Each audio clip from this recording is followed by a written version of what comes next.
So this stove was having issues where it would randomly turning on. It would show it's keeping warm or the surface is hot. And this one was bad, so we're gonna remove this. 2 screws here. And we're gonna replace, you can see this piece got all burnt there. And this one we wrapped with electrical tape, but it got melted. So let me take this off and show you. So this piece you can see is all burnt. So we're gonna cut this off and then we're gonna replace it. We got a new one of this as well as that. The plastic piece isn't necessary, but it makes it nice and easy to put this on and off. So it has that for the top ones, and then they have this for the bottom ones. Okay, so I'm going to show you the other pieces we got. So we got this new piece, okay, and you can see looks almost the same.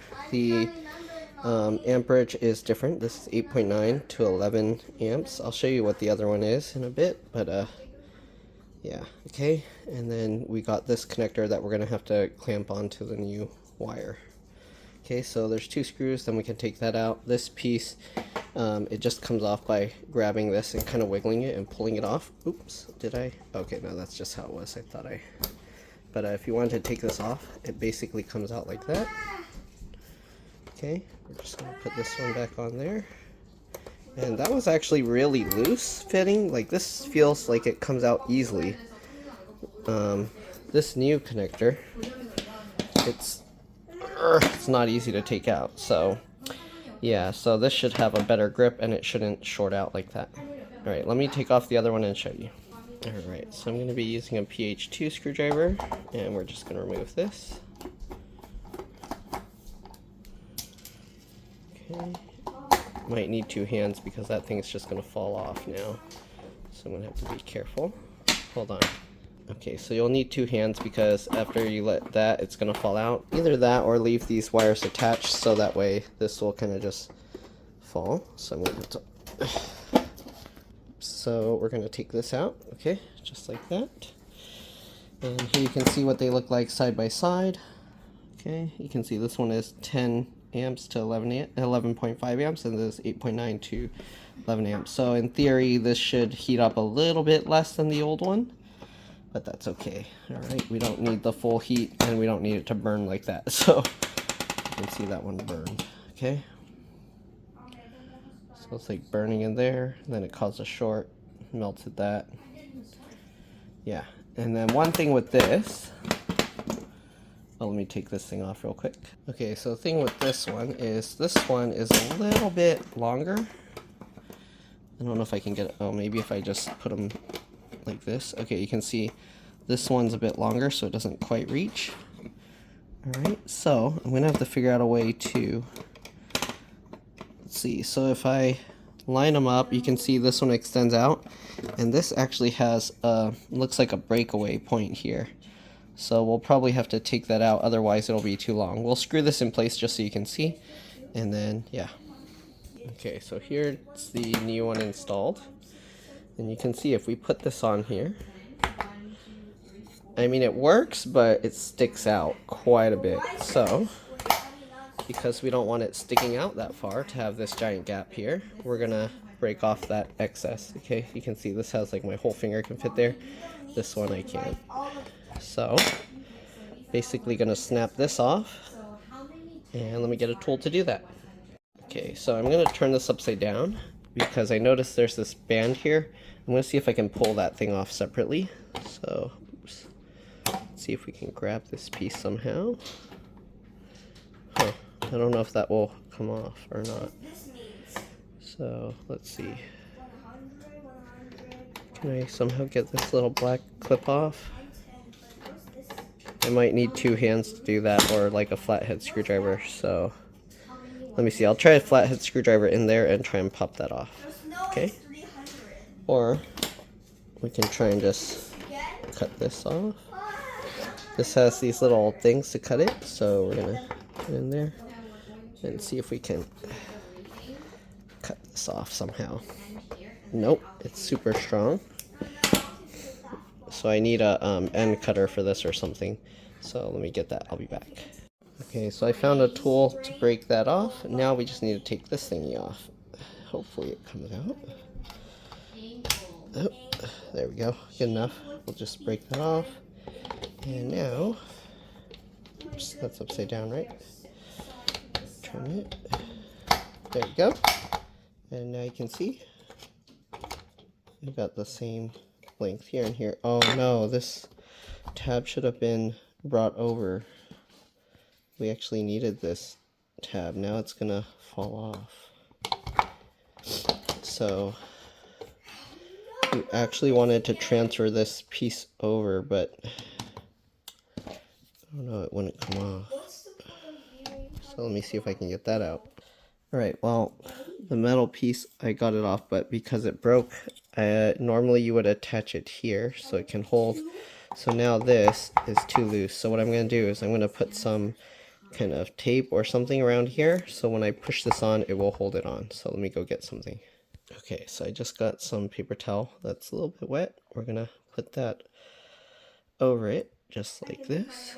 And then, hopefully, this will go on top, and then it should hold in. So there we go. We'll just wiggle this around, and there we go. But I do need to use a little bit less or push it in more. But there you go. It goes on. Okay, so I'm going to take some of this out. Okay, there we go. Let's go ahead and see if we can get this on. And there we go. Now we got good. It's hard to pull it off, and it's good size. But yeah, normally you would have transferred over these metal parts, but it was hard to get off, and then I accidentally broke it. So there we go. So we got the switch on, and it works well. Alright, so looks like I got lucky. The old burnt one actually has that same metal piece here. Okay, that was supposed to go. So on the new one, we had an extra piece here. We chopped that off, but trying to get this metal clip off by pulling it this way broke it. So what we're going to actually do now is use a small flathead screwdriver to get underneath this clip and try and pry it off, okay? Be careful that you don't stab yourself, okay? So I'm just going to try and get under there and push on the foot, and it should be able to slide off. Oh, there we go. And it flew off, so make sure you do it somewhere where it won't fly far. And that's what this piece looks like. So basically we're just going to go onto the new one and basically just clamp it on that new one, just push it into place. So I'll show you on here so you can get a good close look. But basically you find where there's like the slot. This one looks like it has a better flat spot here. So we're going to put it like that. Oops. I'm going to put it like that. And basically push it on, and there you go. So basically we just got to do that to the old one, okay, or onto the new one. So we'll take this thing off. Again, you go to the edge of the little foot here, and we're just going to push it off the edge just like this, just like that. Okay, you can see it's sliding out, and we just got to slide it all the way off just like that. Okay, there we go. And then just put that on the new one, and that will grip it back in place so that the knob doesn't fall off. The paper thing did work actually really well. So if you don't have this, or you broke it, or you broke both of them, you can just use a small piece of wet paper towel like rolled over to where it forms a good grip. And that's pretty much it. Again, hopefully this video helped you. Thanks for watching, and I'll see you all in the next one. Bye. Okay, next we got to put this on. So you get this piece, and we'll just line this up. You can see it lines up with all these. And we're just going to push that back into place. Okay, so you heard those all click. Or maybe you didn't, but there we go. So these hold in now. Now we just got to get this one in. So this one's burnt. We're going to have to cut this and then figure this out first. Okay, so let me cut that off. We got this. We're just going to chop this off. Okay, we need probably a better cutter for this, but let's see what we can do. Okay, so let's see what it looks like under here. Did the wire get all messed up? No?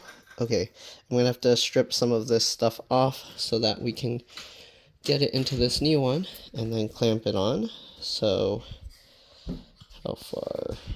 We need to cut about that much. So we're going to strip the wire about to here, and then we'll be back. Alright, so the wires underneath were all black and oxidized, so I actually scraped them up, and now you can see it's all copper. It's not perfect, but I separated all the wires, scraped them all up, and then twisted them all together. So hopefully that will do well. We're going to insert it through here, and then we're going to crimp it on. I need 2 hands to do this, so I'm not going to record this part, but if you don't know how to crimp stuff on, you can watch another video online somewhere. Alright, let me do that real quick, and I'll be back. It doesn't really matter which side is up or down, but I'm going to do it so the flat side is up, okay? If there is some kind of rule that how you're supposed to do it, feel free to let people know in the comments, but it shouldn't really matter. Okay, let me get this on, and I'll be back. Alright, so we crimped this thing on here, and you can look inside.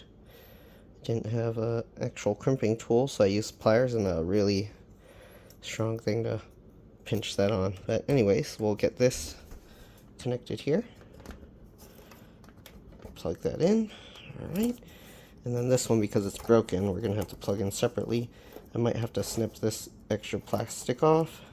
I probably should have actually looped it out of here, but, well, let's see if we can get it on. Nope. Okay, so we're going to have to pinch this off. Let me break that off and I'll be back.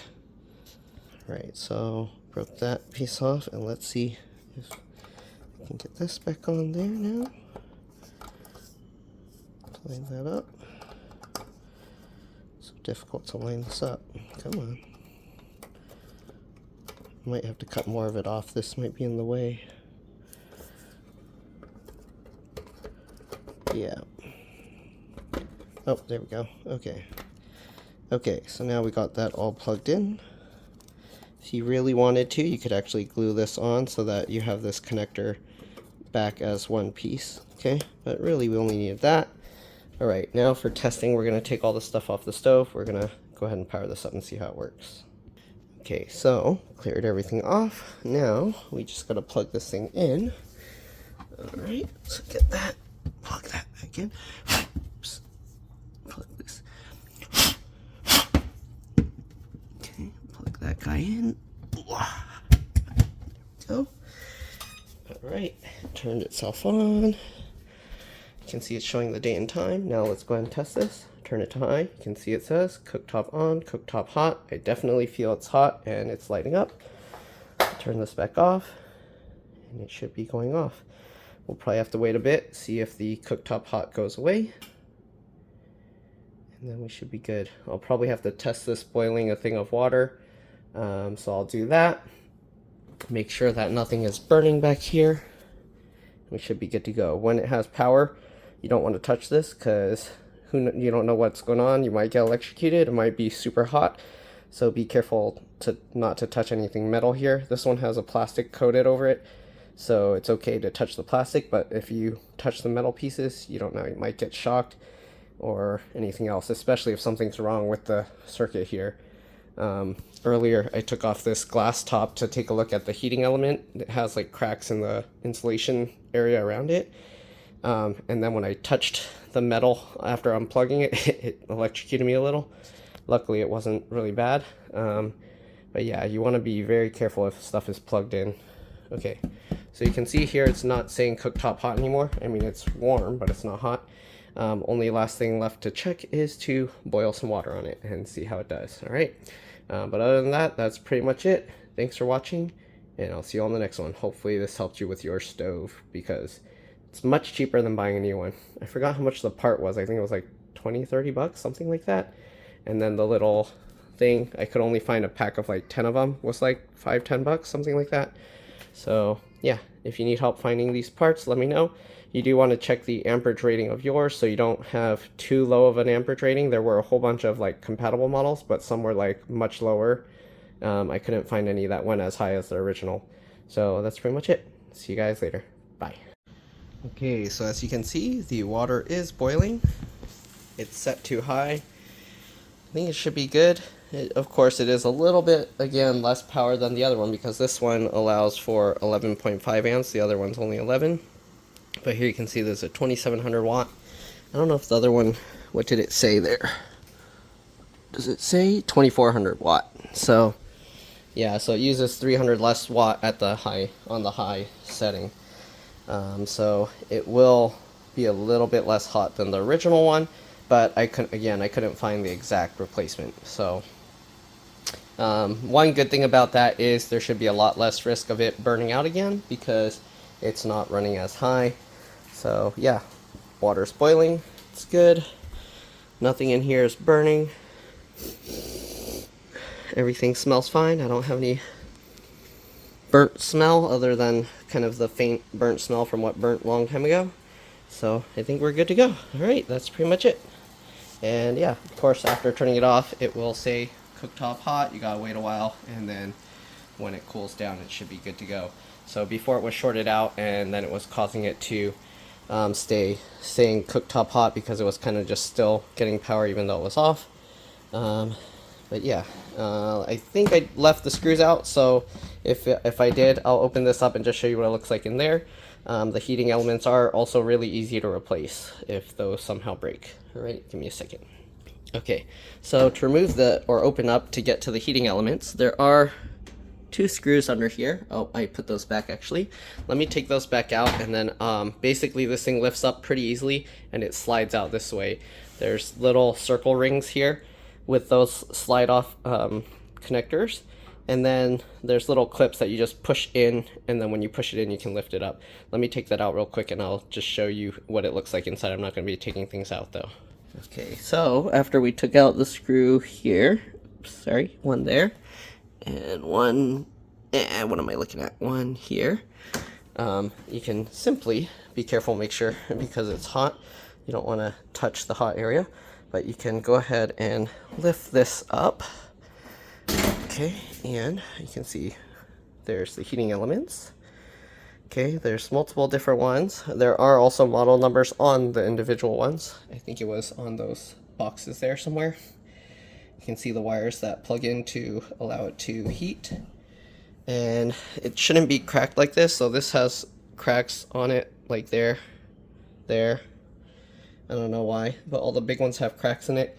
But yeah, these are the clips. You basically have to push it inwards when you lift it up, and then you can take it out. But that's all I'm going to show. Thanks for watching. Hopefully it helps, and I'll see you on the next one. Bye.